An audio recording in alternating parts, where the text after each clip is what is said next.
Live now. Good afternoon, everyone, and welcome to the Climate Change Authority's webinar on our second report of the Special Review. I'm very happy to welcome you all to this discussion. We're relatively new at webinars. This is only the second one I think we've ever done. So there'll be a bit of learning by doing as we go along, I think. So in a moment I'll ask my colleague Kath Rowley to take us through the presentation that we've developed, which is based on the options paper that we released in November. But I might just take a couple of steps back first and take you through a little bit of the background. So firstly, about the authority, for those of you that don't know, it was formed in 2012 to provide independent advice to the government and the Parliament. And we currently have 10 members, including the Chief Scientist.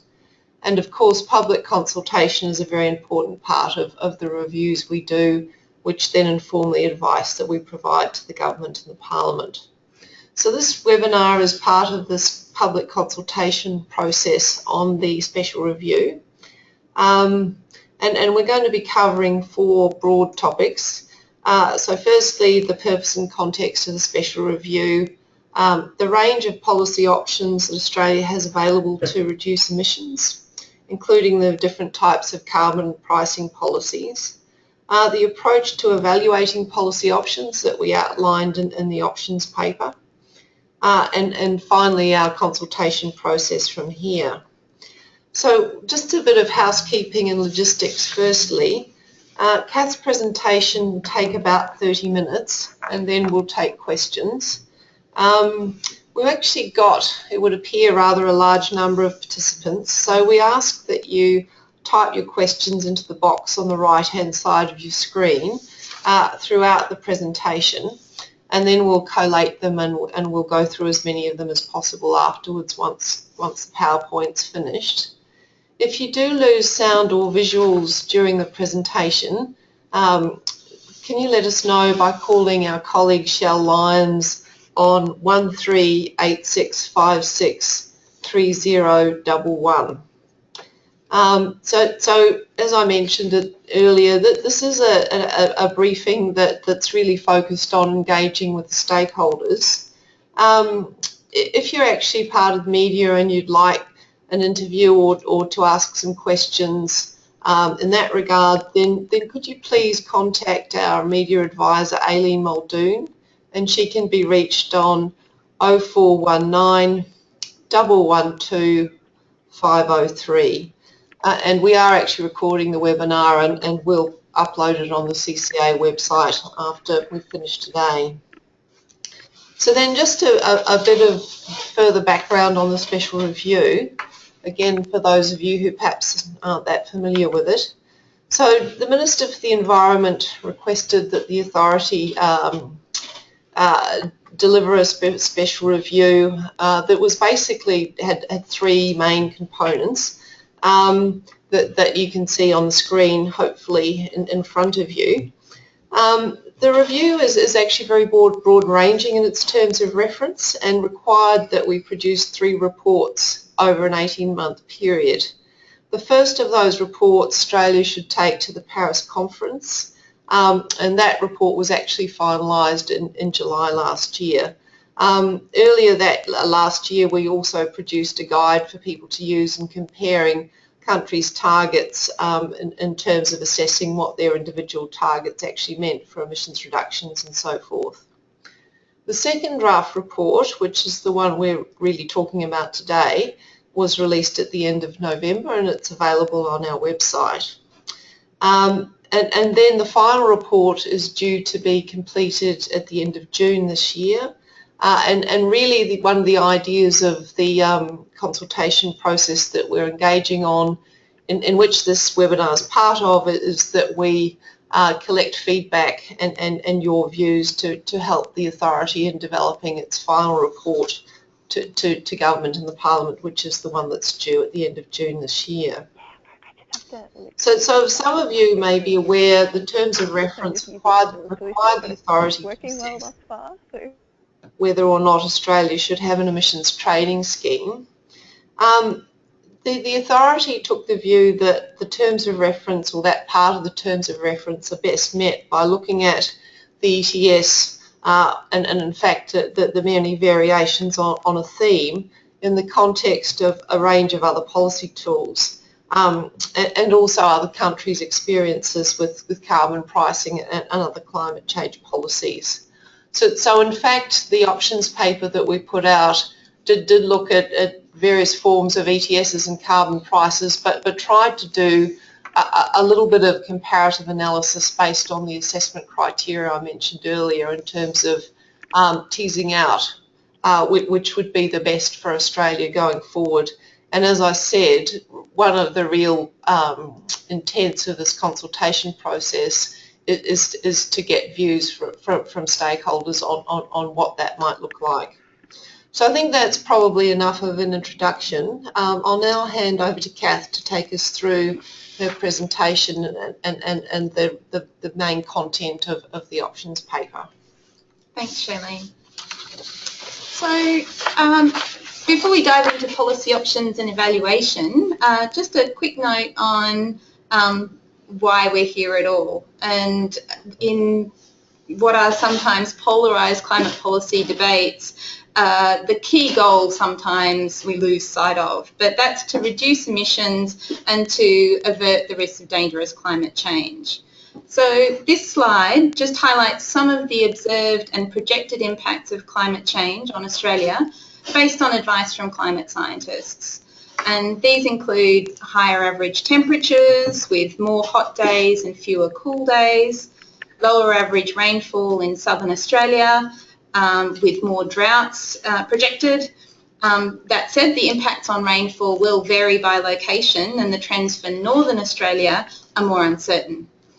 But these warming and drying trends are expected to contribute to increased fire risk with more extreme fire days and longer fire seasons.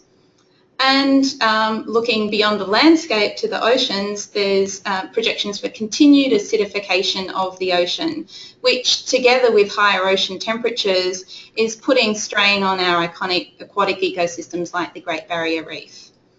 Now, these impacts illustrated here are just a snapshot, but they help highlight the importance of global and national action to reduce greenhouse gas emissions. Turning to the context of the review, both international and domestic factors are important here. The Paris Agreement, which was struck at the end of the UN climate negotiations last December in Paris, is the latest step in global action to address the risks of dangerous climate change. The agreement's very wide-ranging, and some of the key outcomes which are most relevant to the authority's special review are almost universal participation. So we've seen nearly 190 countries put forward commitments to reduce their emissions.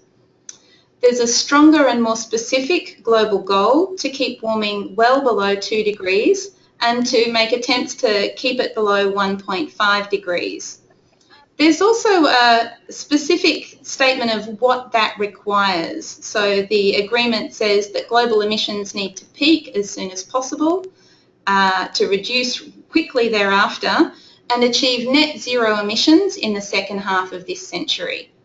So that's a step up from the detail we've had on global goals in previous agreements.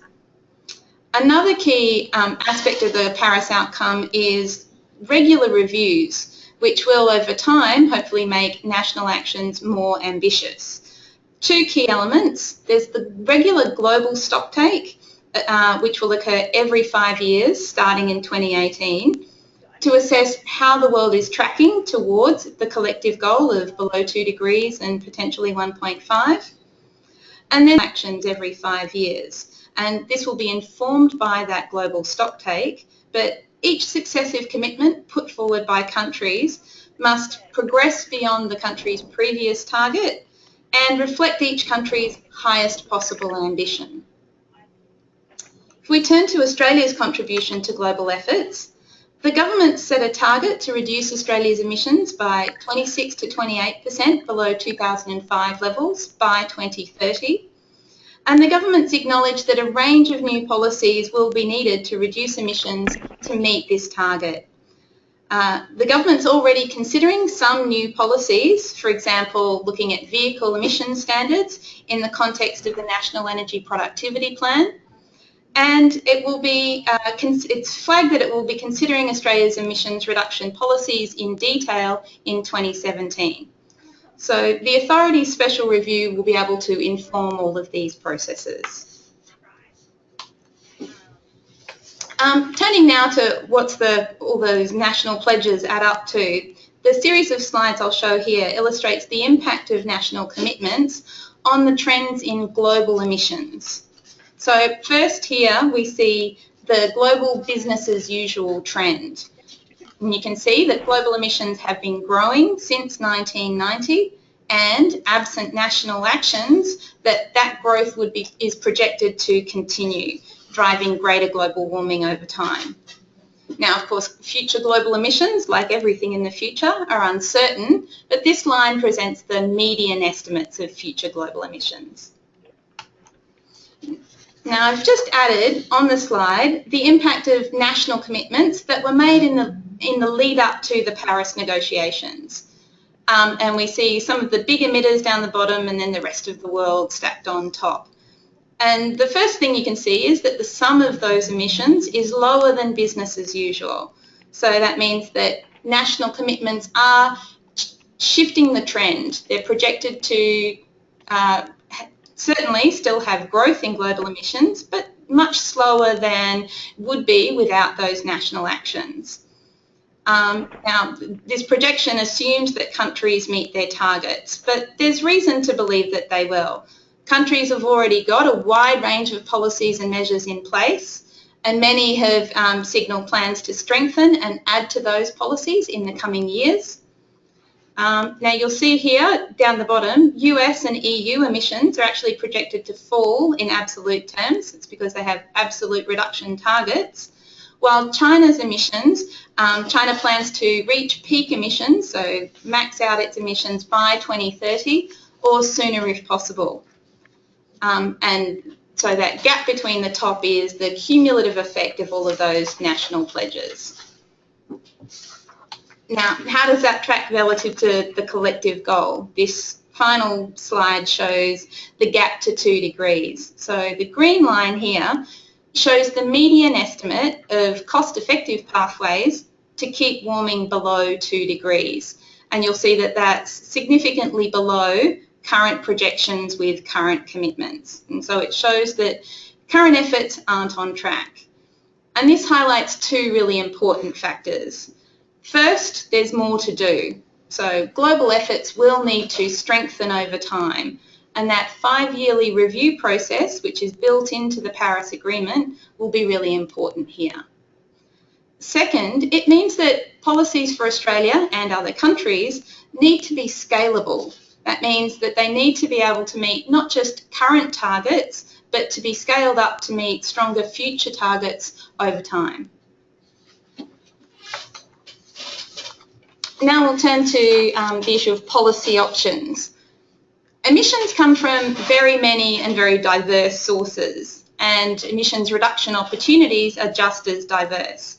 There's also a lot of different barriers to the take-up of those opportunities. As a result, it's very unlikely that any single policy will be sufficient to meet Australia's targets in a cost-effective and equitable way. And a toolkit of measures is likely to work better. Now, this figure, which is taken from the International Energy Agency, illustrates how a mix of policies could be used in a complementary way to reduce energy sector emissions. On the left-hand side, there's energy efficiency policies, things like standards and labelling, which can be used to unlock opportunities which are already cost-effective but not happening for a range of different barriers. In the middle, broad-based policies like carbon pricing can be used to drive low-cost emissions reductions. Here it would be in energy supply and use if the carbon price was applied to the energy sector. So things like fuel switching and technology upgrades would fall into that category. And then finally, on the right-hand side, there'd be emissions reduction as opportunities which are currently quite expensive, where technology support policies and research and development support might play a role. And that can both help prove up new opportunities, but also reduce the costs of those technologies over time so that they can be more widely deployed across the economy. Now, I'm going to talk through some of Australia's policy options, specifically in detail. So, the authority's November report canvassed a range of policy options as shown here, and we're seeking feedback from you on which are best suited to Australia's circumstances. We've identified a mix of market and non-market policies. So market policies first fall into three broad categories. Now, they all have much in common. They aim to embed the cost of greenhouse gas emissions into the activities generating those emissions. Mandatory carbon pricing makes emitters pay for their emissions through policies like emissions trading and carbon taxes. Voluntary pricing provides financial incentives to reduce emissions without creating obligations for all emitting firms. And then there's other types of mandatory price-based policies which create markets and provide support for specific low-emission activities, for example, renewable energy and energy efficiency. Just pause for a moment. I think we've had a bit of a problem with the slides. Just get this back up and running. While we're just waiting for the technology, it's probably worth a slide that we put up was just an example of how a package of measures could fit together. The authority obviously hasn't decided on which package of measures, and in fact, as I said earlier, part of the aim of this discussion is to hear all your views. But I do think it's an interesting graphic in terms of how complementary measures can sit together, noting that the choice of actual measures could vary depending on what decisions policymakers decide to make. Indeed. Okay, so just returning to the types of policies that we're seeking input on. So market-based policies aren't going to resolve problems that aren't to do with price, for example, lack of information or split incentives. And so there's certainly a role for non-market policies too. And these include things like the very wide variety of possible regulatory policies, and I'll give some examples a bit later. And information programs to help consumers have access to information that helps them make good decisions that meet their needs and interests. And finally, innovation support policies that help develop and roll out clean technologies and processes. So I'll now go through each of these in a bit more detail. And I'll start with emissions trading. It's an important, although certainly not the only option, and I'll just take a moment to explain very briefly how it works. Now, this slide gives a simple illustration of how a stylised cap and trade scheme might work compared to a stylised command and control regulation. It's very simple, but it helps illustrate the practicalities. So if we assume that you have two plants, A and B, and each emits 100 tonnes of emissions, giving a total of 200 tonnes. If our policy objective is to reduce those emissions by half so that total emissions fall to 100 tonnes, well, on the left-hand side of this chart, you see how a simple command and control regulation might do that. It requires each plant to, and the issue here is that different plants use different technologies, they produce different products and services, and so they typically have different emissions reduction opportunities at different costs. And here we've got a simple illustration. One can reduce tonnes at $100 a tonne, and plant B can do it at $200 a tonne. Now, if they're both required to halve their emissions, they can do that, but the total cost associated with that approach would add up to $15,000. Now, if you look on the right-hand side, this illustrates a simple cap and trade scheme. It would set a cap on total emissions of 100 tonnes, so it has the same environmental outcome as the regulation. Now, it would divide that into permits or allowances, and let's just assume that each plant gets 50. Now, emissions trading, unlike regulation, doesn't prescribe where the reductions have to occur. And this means that the emissions reductions can occur wherever they're cheapest. So in this example, because plant A can reduce emissions more cheaply, it will tend to do more, while plant B, where reductions are more expensive, will tend to do less. And instead of reducing its own emissions, it will buy those extra permits from plant A. And as a result, you can reduce total emissions to 100 at lower cost. In this example, $12,500 rather than the $15,000 in the regulatory example. So same outcome, lower cost. And this is a simple illustration of why people say that policies like emissions trading, as well as other policies that use market forces, can be more cost effective than regulation. Now, emissions trading is just one of many types of mandatory carbon pricing, and there are lots of different types of emissions trading as well. But the other main type is carbon taxes. And you might have heard a lot about the differences between taxes and trading. That gets a lot of attention, but in fact they have a lot in common as well. So both put a direct cost on emissions. Their impact on emissions levels will depend on the price or the cap or the baseline in a baseline and credit emissions trading scheme, and how that drives or how that compares to business as usual. So what kind of gap between BAU and the cap is implied. Both types of mandatory carbon pricing can be scaled up to meet new and stronger targets. And they both can reduce emissions in a cost-effective way. So rather than prescribing where things or what things have to occur, they provide a consistent incentive across a range of different emissions reductions opportunities covered by the scheme. Now, the key difference is that in emissions trading schemes, the government sets the quantity of emissions through the cap, and you have a market so that permits can be traded. And under the carbon tax, the government decides the level of the carbon price, whereas the level of emissions is uncertain. A couple of examples. So key examples of emissions trading schemes are the schemes that operate in the European Union and California's emissions trading scheme. Whereas a carbon tax applies, for example, in the Canadian state of Canadian province of British Columbia. So there are other types of market policies that are outlined in the authority's November report. The two main ones are voluntary carbon pricing and other market-based policies. So first, voluntary pricing. These reward emissions reductions from approved projects and programs. And as the name suggests, participation is voluntary. First type, offset schemes, give credits for emissions reduction projects.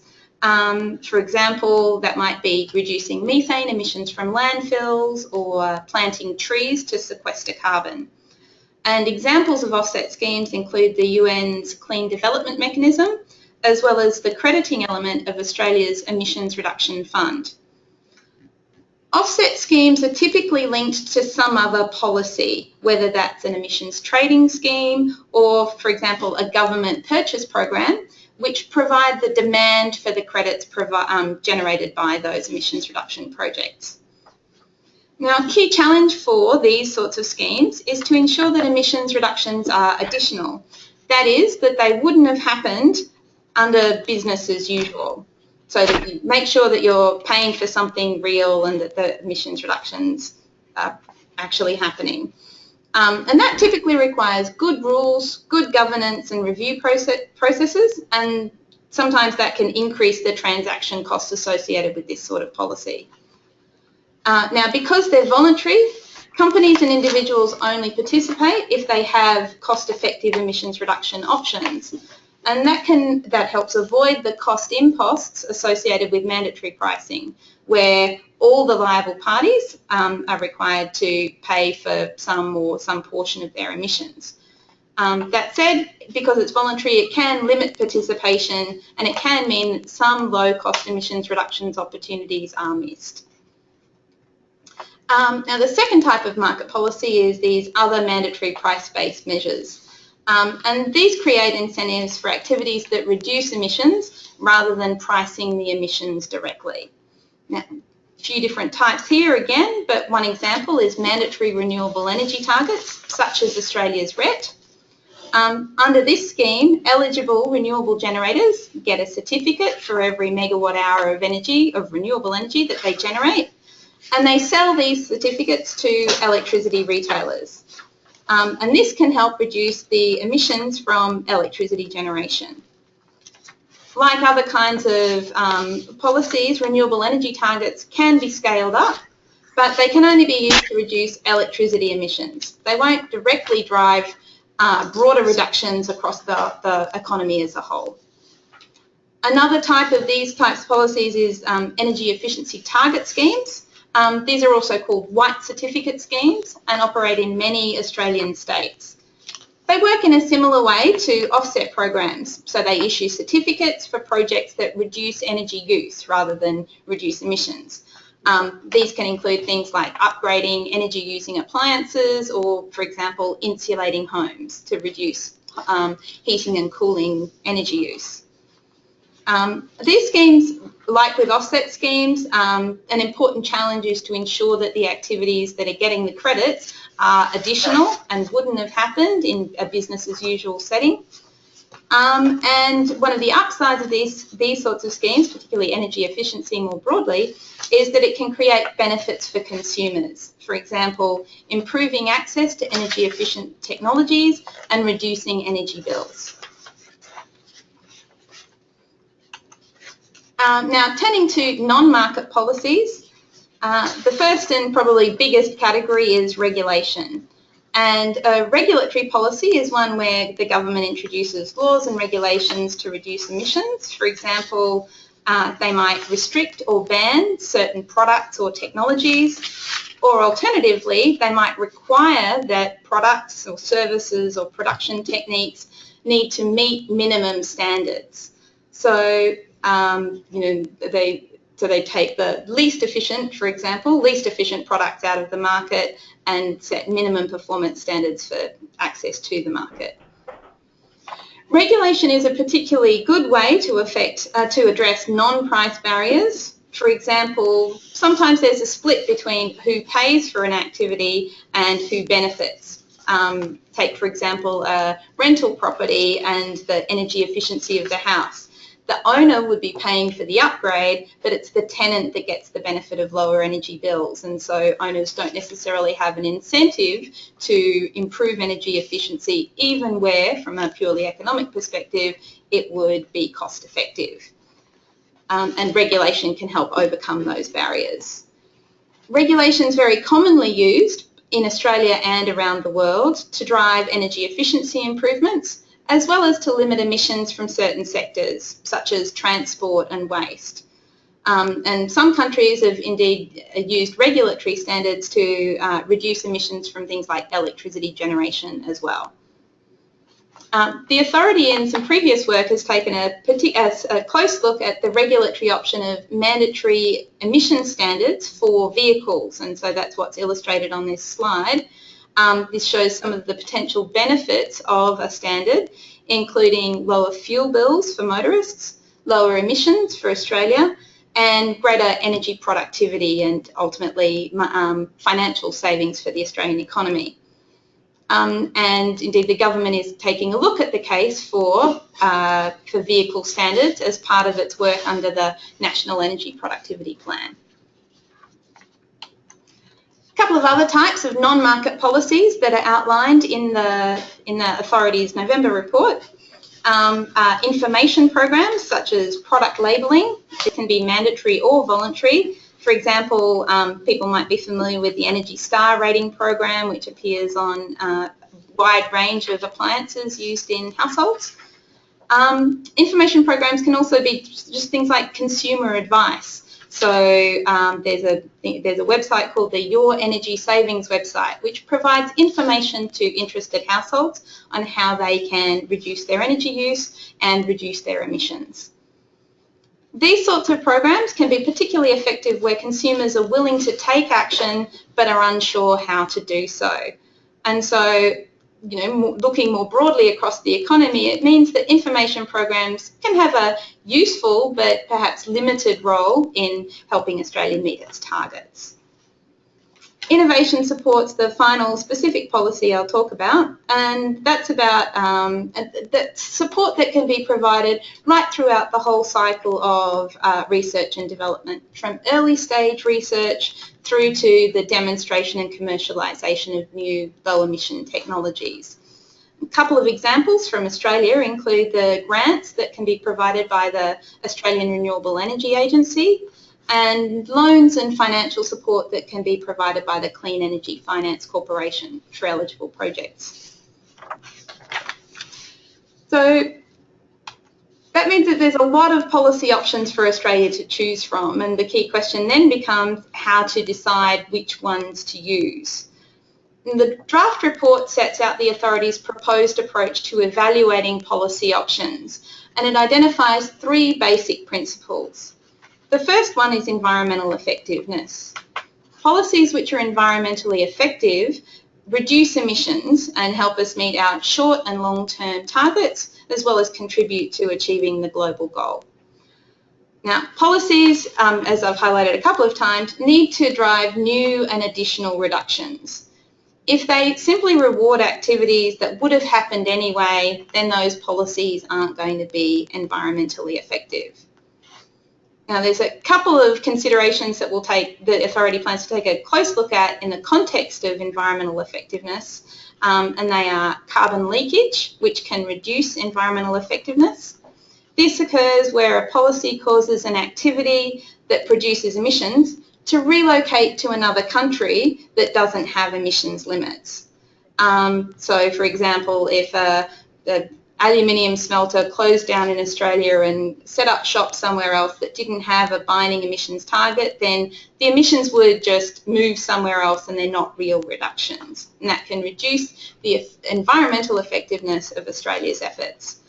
Of course, if the activity moved to a country that did have an absolute emissions target or a binding emissions target, then leakage isn't a problem, because, or at least emissions leakage is not a problem, because the other country still needs to meet its target. Now, the other thing we're taking a look at is international emissions reductions. That is, emissions reductions that occur outside Australia. Now, from the atmosphere's perspective, it doesn't really matter where emissions reductions take place. It all goes into the same atmosphere. What really matters is that those reductions are real. The authority plans to consider the role that credible international units could play in helping Australia meet its targets as part of the review. The second principle that the authorities identified is cost effectiveness. And a cost-effective policy is one that helps Australia meet its targets at least cost to the community as a whole. The authority is going to look at different aspects of costs, including the direct costs borne by producers and consumers, as well as how these costs might have knock-on effects in the broader economy. And actually that's one of the issues that you probably need to think a bit about when you're looking at some of the mandatory pricing options. Just to hark back to some of the conclusions or suggested findings in the options paper, some of these things are arguably quite important when you look at carbon taxes or the various forms of emissions trading schemes. And the options paper goes on to note that actually, if you use a mandatory carbon price, then you might find that you've got some quite high or relatively higher costs going through across the economy, and that's one of the considerations as to why some of these other options for certain sectors or indeed more generally might be things that you want to consider. Mm-hmm. and the authority is doing some analysis and drawing on the literature to understand those knock-on effects of the different kinds of mandatory pricing schemes, as well as understanding the impacts of other policies. Now, one of the things that we need to consider in the context of cost effectiveness is scalability. That is, whether policies can be scaled up over time. This is important because to limit climate change, emissions reductions efforts have to be sustained over decades. And so cost effectiveness is not just about minimising costs in the short term, but it's about achieving a low cost transition of the economy over the long term. The third principle that we've identified is equity, and this looks beyond the level of the cost to who bears those costs. Equity inevitably involves value judgments, but there's at least two broadly agreed aspects which we talk about in the discussion in the draft report. The first is that individuals or firms in similar situations should be treated the same. And the second is that costs should not fall disproportionately on those who are less able to bear them. So thinking about things like regressive impacts of different price measures. The authority is going to consider how the costs, benefits and risks of the different policies are distributed, as well as thinking through what steps can and should be taken to address those distributional impacts. Now, separate from the three core principles, there's some other considerations that we're also going to be taking a close look at, including the international competitiveness of Australian business, how policies fit for different sectors, so the kind of horses for courses concept, which is that some policies might work very well in some sectors and not so well in others. And finally, how policies interact with each other, so whether the fit is complementary or whether policies, if you use them simultaneously, will interfere with each other. And the authority is going to be drawing on Australian and international experience to consider what's likely to work here in Australia. Just a final and quick note on international competitiveness.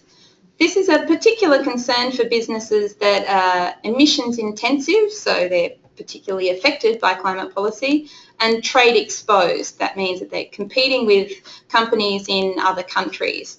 Now, the concern is that climate policy in Australia could, in some circumstances, put them at a relative disadvantage in global markets, particularly if their competitors don't face similar obligations. Now, for this issue, it's the detailed design of the policy as much as the choice of policy tool that's likely to be important. For example, if you have a particular policy scheme, you might build in assistance mechanisms for sectors that would otherwise be unfairly disadvantaged. The authority plans to look at the risks and evidence for competitiveness concerns, identify the top priorities and look at the options for dealing with them. And we'll be taking account of the trade-offs amongst those key principles of environmental effectiveness, cost effectiveness and equity. So that concludes our formal presentation. Now the authority is keen to hear from all interested Australians on the merits of these different policy options, noting that those might vary across different sectors of the economy.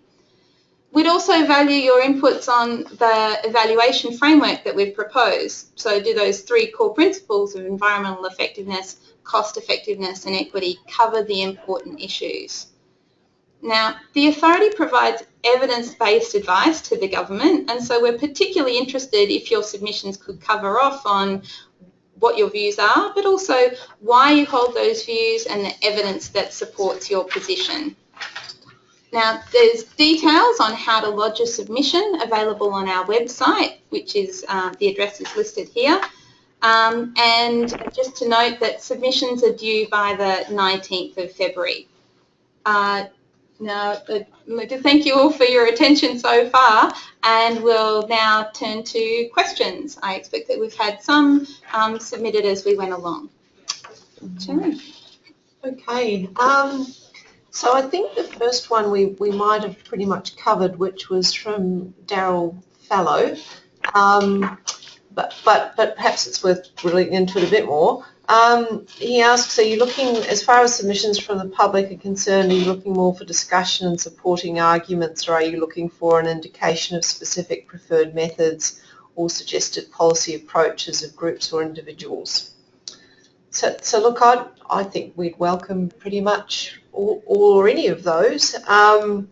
As Kath says, if you're actually wanting to propose particular approaches or policies or a particular policy suite, if you had some evidence to back up your view, that would be particularly welcome. But otherwise, we'd be very happy to see what you or your group wanted to put forward.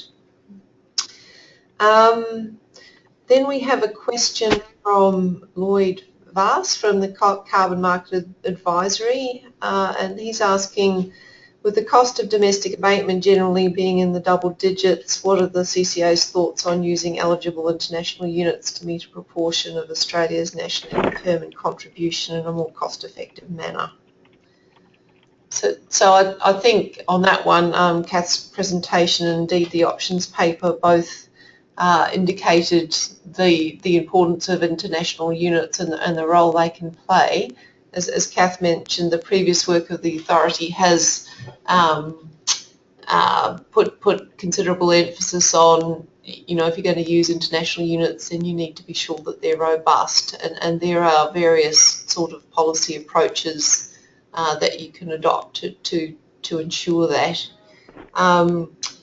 I guess there's also the issue of a trade-off between domestic abatement and abatement overseas, and sometimes the binary choice is put in terms of, oh well, if you use international units to achieve the bulk of your target, then you might be missing out on some of the opportunities for transforming your own economy to be less greenhouse intensive. But Kath, did you want to sort of talk a bit about that trade-off and, Sure. and what we've found in the past? Yeah, so the task for the world, if warming is to be kept below 2 degrees, is progressively to decarbonise the global economy. And if Australia is playing its part in global efforts, then there are many people who would argue that Australia should be reducing its domestic emissions. Now, obviously, as we flagged, over time that is the task, and you do need to think not just about minimising short-term costs of achieving targets, but minimising the cost of that transition over time. Now, international units, in the authority's previous work, we've said that if they're real, robust, they do contribute to global solutions, and they have a role to play, or could have a role to play, in helping Australia meet its targets, and they can help reduce the cost of meeting our targets in the near term. But that they ought not detract from that domestic task of reducing emissions, and that you would want to use a sensible balance of domestic and international emissions reductions. And one of the roles of the policy toolkit for Australia, and what we're seeking submissions on, is what mix of policies is going to be achieving our targets in a cost-effective way, but also driving that domestic transition. And we welcome your views. Okay, we've got a question from Ben Parr, who's said, I'm concerned that the terms of reference include a reference to protecting Australia's international competitiveness, which in Australian climate policy means protecting the competitiveness of fossil fuel polluting firms operating in Australia, vis-a-vis polluting firms operating in foreign countries. This has been a key feature of Australian climate policy since Hawke. How do you propose to introduce strong greenhouse gas mitigation policy aligned with the IPCC recommendations, with this featuring in the terms of reference? So look, I think that raises some really important issues, and the options paper, I think, went some way to trying to tease out some of those issues. One of the points that the authority made in the options paper was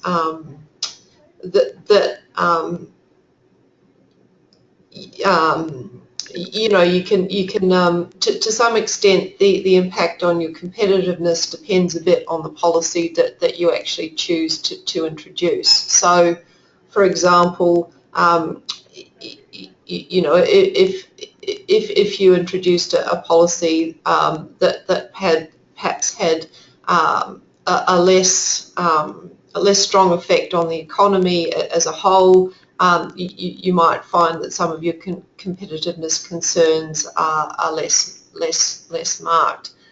Similarly, as Kath's just saying, with respect to international units, if you made international units available, that might some might see that as a form of assistance that people could use that would still deliver you an effective policy that's reducing emissions while recognising the competitiveness concerns.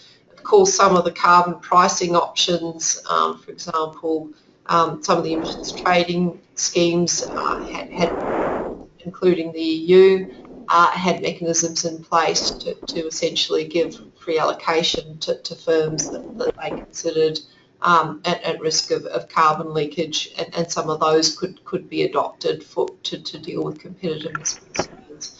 So I think it is an interesting problem and a difficult one.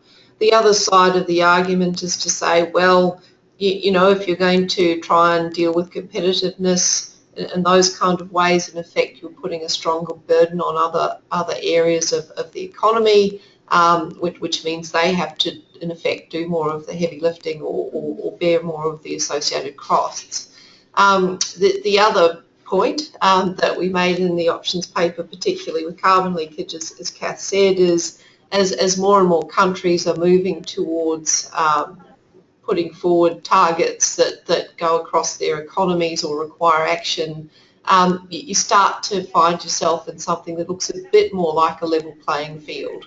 So the argument might be that over time some of these concerns, particularly around carbon leakage, but also to a lesser extent around competitiveness per se, start to become less pressing.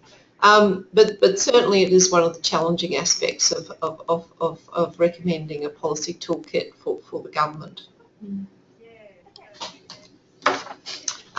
So there's also, thank you, also a question from James Day that points out that some industries have greater capacity to reduce greenhouse gas emissions than others. Have the authority considered recommending sectoral specific emissions targets for different industry sectors, such as South Korea has done?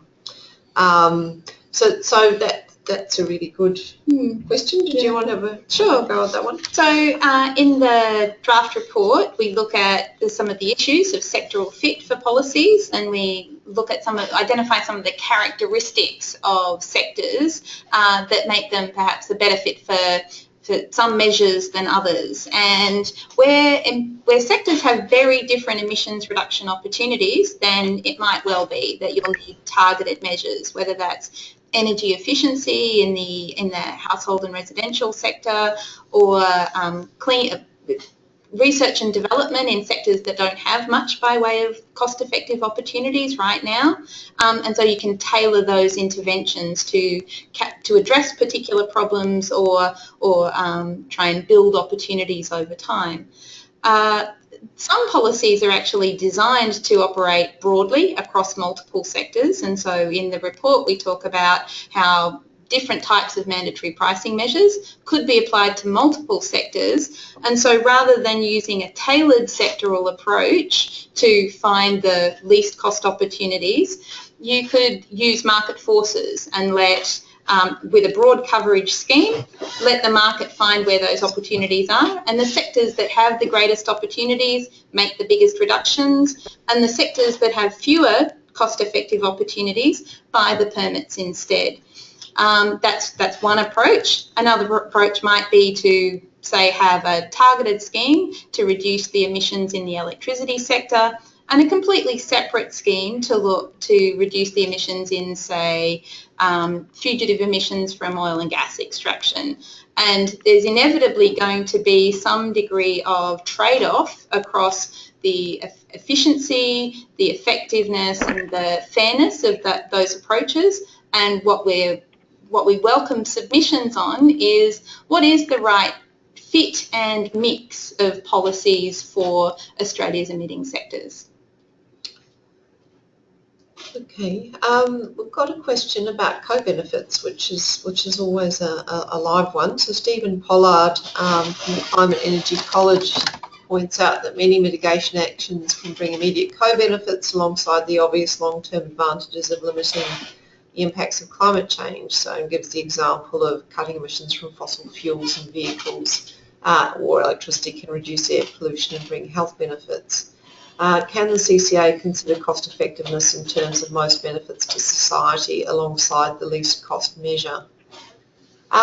So look, it's a really excellent point. And Stephen, if you had an approach or a methodology that you'd like to suggest us having a look at, we'd be very interested to see it. Certainly the authority has been very live to the issue of co-benefits and have discussed that with respect to a number of the policies. I think there's sometimes some methodological challenges about how you actually cost and capture the co-benefits, so we'd be very interested to see what you have in mind, if indeed there is something sitting behind your question. Yeah. The authority also looked at the issue of co-benefits in the context of the review of the carbon farming initiative that it did a couple of years, not last year, but the year before. And you know, the same issue arises, that the emissions reductions projects often do deliver co-benefits for biodiversity or land quality or human health, a whole range of things.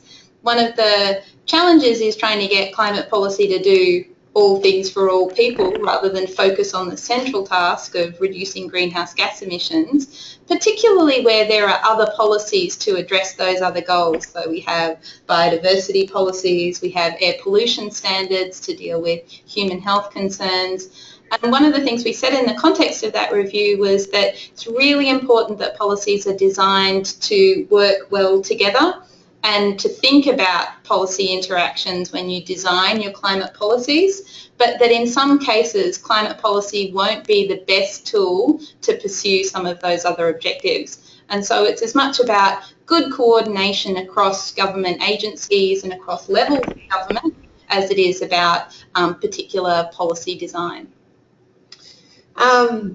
Yeah, so then we've got a question from Julian in AEMO, and he points out it seems that one of the main drivers in the paper is a policy reset to get a fresh look. This would have been driven by significant policy uncertainty in Australia over the last decade.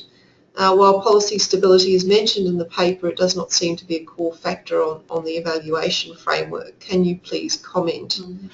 I completely agree with the point that I think underpins your question, which is that policies do need to be both scalable and stable, and that's an interesting, possibly a bit of a difficult trick to pull off in some ways. But look, I think we certainly do see it as important. It's not in the framework, not because we don't think it's important, but perhaps partly because it's sort of implicit in some of the other criteria.